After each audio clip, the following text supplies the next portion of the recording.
Every day, ordinary people in the CSRA do extraordinary things to serve our community. Each month, News Channel 6 recognizes these outstanding volunteers with the Giving Your Best Award. Do you know an everyday hero who goes the extra mile to help others? Nominate them for the Giving Your Best Award by visiting WJBF.com and filling out the entry form. Sponsored by Science Co., Piedmont Augusta, Security Federal Bank, and News Channel 6. The Live 5 for 6 mobile app. Download it today. Near record-breaking warm temperatures today, Saturday, and again on Sunday. Highs are staying around 80 degrees with low rain chances for now, but much higher rain chances next week with a cool down. All those details coming up. Now, on News Channel 6 at 6, cleanup continues after Hurricane Helene.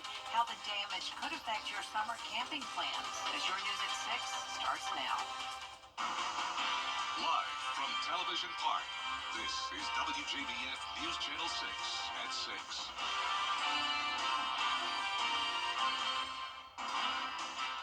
Good evening, everyone. I'm Jenny Montgomery. Thank you so much for joining us.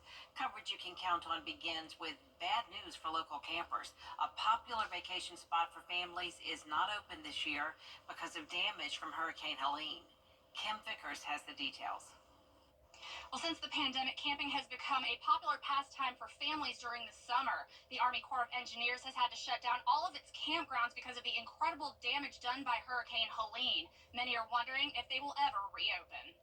So, it was very scary. Tina Carpenter has been a volunteer campground host at Ridge Road Campground for 14 years. It's one of 7 that belongs to the Corps. She was there when the hurricane blew through, leaving her camper and taking shelter in a bathhouse. She says the damage was devastating and heartbreaking to see. It took us over an hour just to walk from the bathhouse to get to our camper. That's how bad it was. Henry Way, a chief park ranger with the Corps, tells me that debris cleanup isn't the only issue. Major infrastructure repair needs to be done too. The campsites are going to have grills, picnic tables, electrical pedestals, water hookups, and a lot of those hookups are running underground. The Corps is expecting the work to cost tens of millions of dollars, but that work is on hold. It's been 133 days since the hurricane, and we have not received any supplemental funding to be able to basically remove any of the debris or repair our campsites. And if the Corps doesn't get funding, we're looking at recreation mission failure. That means the campground will stay closed permanently. Way says the major impacts will be during spring break and Masters Week when people who rent their home go to the lake and camp. People who regularly camp have reached out to Carpenter to find out when they can come back. I don't know what to tell them to do. I mean, the parks they're in the shape they're in. There's nothing we can do. We just have to wait for them to get cleaned up and hope that we are able to get them cleaned up. Now, right now, individual groups wanting to come up and help clean up are not allowed because of the incredible amount of damage, and it's very dangerous. But if you want to do something to help secure funding, then you are encouraged to contact your local elected officials. In Abilene, Kim Vickers, WJBF News Channel 6. That is really hard to hear, especially for families who have enjoyed so many years camping, family activities with their kids up at the lake. Meteorologist Jenna Petracci joining us now for a check of the weather. And Jenna, this weekend would be good to be on the lake. It really would be, Jenny. I mean, it doesn't get better than this if you are a fan of the spring lake weather, and it is staying warm for both Saturday and Sunday with very low chances of rain. Notice on Live Viper 6 right now, we do see a little bit of rain, and this is what it's going to look like over the weekend as well. So there's no need to plan to stay inside by any means. It's just prepare for the possibility of a brief shower at times, but this is it. So around Warren County, Jefferson County, McDuffie County, we see a little bit of green there on our radar, but other than that, it's just cloudy. And here's a look at our Terry Lambert Hyundai Skyview Cam from Augusta Regional Airport. Some pretty colors in the sky as we look off in the distance, and as we take a look at our almanac, you can see we have a very interesting feature to point out. So this morning we were at 62 degrees. That's our average high for this time of the year, but our high today was 81, so around 20 degrees above average, and our low match the average high. So typically in the mornings, it's still in the upper 30s this time of the year, but we've been well above that lately, and each day is getting warmer. So the temperature change map is showing conditions anywhere from around 2 to 8 degrees warmer than yesterday. Because of the sun now setting, temperatures are in those mid to upper 70s, but we did have a lot of 80s earlier. 77 in Barnwell, 79 in Allendale, Louisville at 76, Augusta at 75, and same thing in Crawfordville and Edgefield. And those winds are coming in from the southwest. We're seeing sustained winds up to around 11 miles per hour. And for a satellite and radar, we have the stalled frontal boundary across the area with scattered showers towards the north of it, and cooler weather up there in Tennessee as well. So we are on the warm side of the front with pretty much dry conditions. So the rest of your evening looks good, low 70s and then upper 60s by 8 p.m., not too cold. And looking ahead here, you can see it will still be a little bit chilly with lows in the mid 50s as we go into Saturday and Monday. And notice Monday afternoon, we'll have a high of only 64 with clouds and rain. More details on the wet forecast next week coming up, but back to you, Jenny. All right, thanks, Jenna. The GBI is now investigating after a man was allegedly found in Thompson with his hands tied and duct tape on his mouth. It happened January 27th on Washington Road at Lincolnton Road. McDuffie County deputies say the unidentified victim is a truck driver. He was covered in blood and severely assaulted and taken to the hospital for treatment. If you know anything about this case, call the number on your screen. You can remain anonymous. No suspect information has been released. An investigation in Aiken County after the death of a 39-week-old unborn baby. It happened at Aiken Regional Medical Centers last November. Today, investigators announced that an autopsy determined the baby died in the womb after exposure to methamphetamine. 27-year-old LaQuanta Lee has been arrested and charged with homicide by child abuse. Grocery shoppers continue to see the price of eggs skyrocket. It's because of a shortage due to the bird flu, which is a type of viral infection. Graham Lee is here now in studio to break it down. Jenny, the bird flu has been erasing the headlines because of nationwide impacts, but local health experts say this is not a new disease. It's a viral infection, as you mentioned, that doctors call a cousin of the influenza virus, which can impact both animals and humans. The Georgia Department of Agriculture says the outbreak really started in 2022, and since then they say more than 153 million birds have been impacted by the disease across the country. Local doctors say the bird flu is a mild illness, but it could be easier to catch it than you might think. For instance, in those people that maybe have what's called a backyard flock, a lot of folks have chickens in their backyards for eggs and whatever. If they get it, they could actually become infected with it. More often than not, it's a very mild case of the flu, meaning upper respiratory tract infections, maybe some cough, fever, joint aches and pains, inflammation of the eyes, or what's called conjunctivitis. But it's very mild. It's a very mild case. The CDC recently reported the virus has infected 66 people so far, with one case out of Louisiana turning deadly last month. So far, there are no reported human cases in Georgia. Jenny? All right, Graham, thank you. Coming up, lawmakers at odds over government downsizing efforts. We'll hear from both sides of the issue next. Weeknights. Meteorologist Jenna Petracci is back with us now. Jenna? Well, Jenny, I'm excited for the warm weather this weekend. It's going to be beautiful, right around 80 degrees Saturday and Sunday. Low chances of rain, but much higher rain chances next week with a big variety of temperatures likely. I'll have that full Viper 6 forecast after this break. The CSRA's favorite news app is now even better with easier access to local news, weather, and streaming video. Download the News Channel 6 mobile app. Now, your most accurate forecast with WJBF Live Viper 6. Welcome back. So as I mentioned at the top of the show, we do have some stray showers on this Friday evening, but definitely nothing widespread or nothing to worry about. Pop-up showers here around Glasscock County, McDuffie County, headed towards Richmond and Burke, and then a few more over towards the east around Barnwell and Bamberg, and that's about it when it comes to the rain. Now, if you were out and about early this morning, it was dry and it was also pretty warm for this time of the year. In fact, we actually we have a new record, and that was our Friday morning temperature of 62 degrees. The previous record was 61, so this is the warmest low temperature on record at Augusta Busch Field. And what's really interesting about this is that the average high temperature for this time of the year is 62, and typically our lows are in the 30s. Now, don't be fooled though, this is full spring, and we still have a ways to go until we get to actual spring. So this time of the year, the temperatures are always going back and forth, as you know, from living in the southeast. And it's possible that we could return to those winter-like temperatures as early as next week. We'll talk about that in a moment, but in the meantime, the current temperatures look lovely, low to mid-70s across the board. Notice winter is just around the corner, though, and it's actually impacting places like Tennessee, over towards Arkansas. Oklahoma City only at 44 degrees right now, but around 40 degrees warmer just towards the south, 80s up in Shreveport, and 70s down in Florida, all across South Carolina. So we are on the warm side of this stalled frontal boundary, and also the dry side. Notice there's a little bit more rain across the Tennessee Valley and over towards North Carolina. Our Terry Lambert Hyundai Skyview cam showing cloudy skies here at SRP Park. Certainly looks like it could rain, but other than those stray, brief pop-up showers, we're going to be dry the rest of tonight, so just around the 20% chance of rain. 75 degrees, southwest winds of 7 miles per hour, dew point of 59.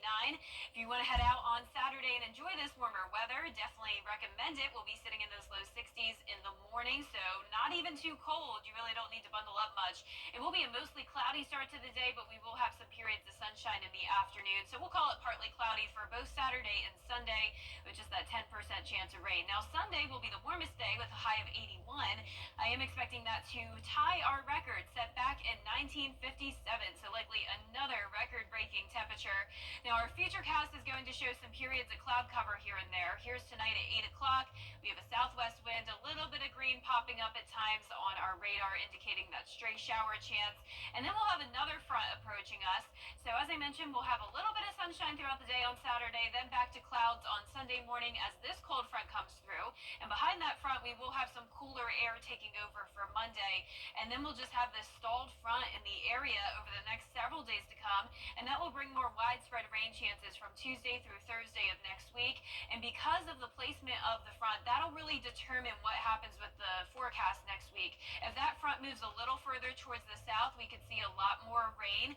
But as of now, expecting around 1 to 2 inches across our area. But look at some of these totals, up to around 5 inches in a very large area across Tennessee, Alabama, even into Atlanta. But this is over the next 7 days combined. So not just 1 day of rain, but over the next 7. And once again, it's all up to this stalled front. And that's also going to dictate our temperatures. So I do think it's very likely we'll see split temperatures next Tuesday and even through next Thursday, with some of us only topping off in the 50s, others in the 60s, and our southern counties in the 70s. So a bit of a tricky forecast next week, but as of now, we are expecting mostly those 60s.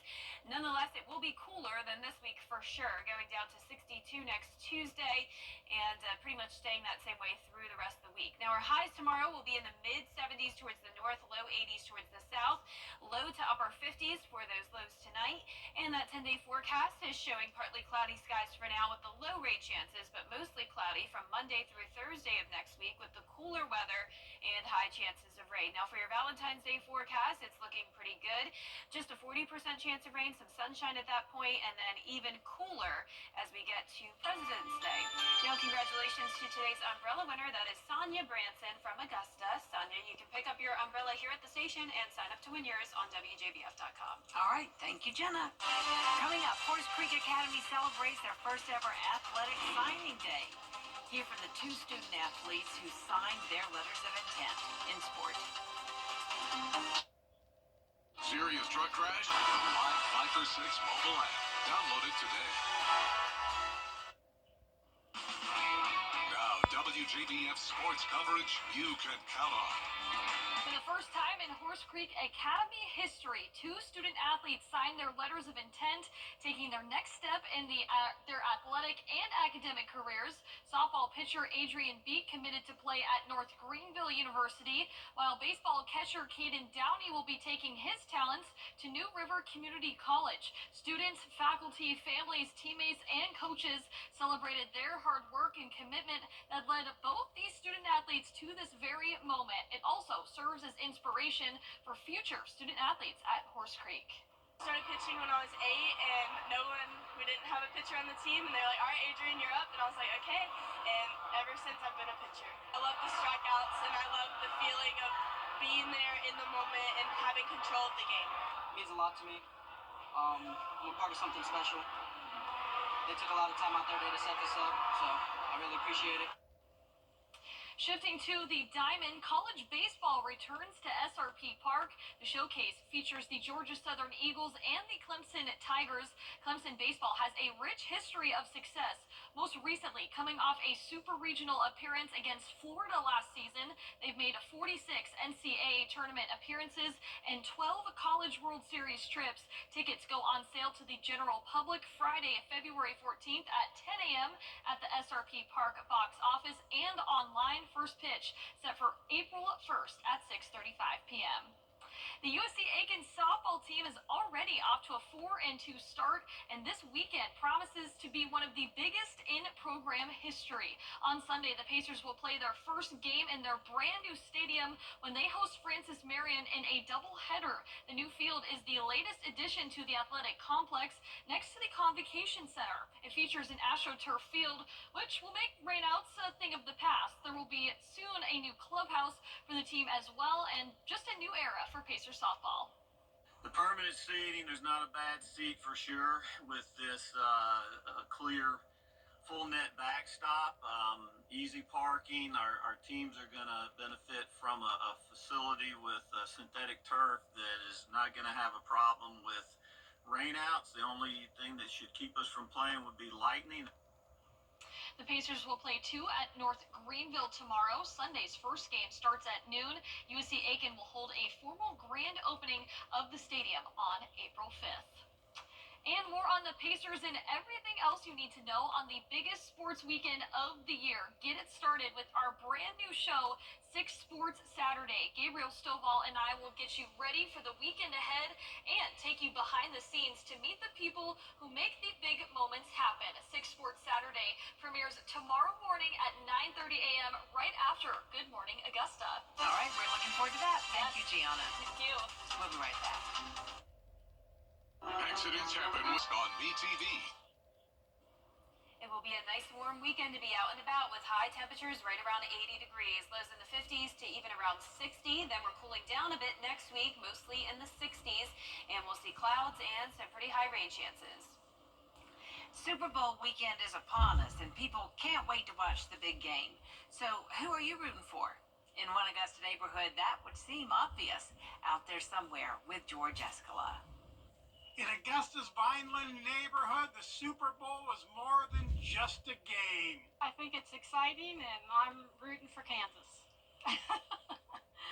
But they're both good teams. Kansas would be the Kansas City Chiefs versus the Philadelphia Eagles, both the top teams in their conferences. They like that in Vineland. My enjoyment of the game is the precision of the teams. Vineland is ready for a good game, so who do they want to win? Well, the word on the streets, it should be the Chiefs. Hopefully, a Philadelphia win. Wait a second, if you know Vineland, you know this. There's a theme to the neighborhood streets. Names like Seminole, Cherokee, Comanche, and last, Mohican. All names of great Native American tribes. So, every Native American tribe had a leader called a Chief. And living in Vineland, you should be rooting for The Chiefs. Are you? No. So what in the Hiawassee is going on here in Vineland? You've got the streets, so naturally, rooting for the Chiefs should follow. But residents say there are other signs here as well. Well, there's a few red-tailed hawks that fly up here that are related to the Eagles, so that's what I'm going for. They should have a rooting interest for one of the teams in the Super Bowl, but if they do, we did not learn it on these streets. Out there somewhere in Vineland, George Escala, WJBF, News Channel 6.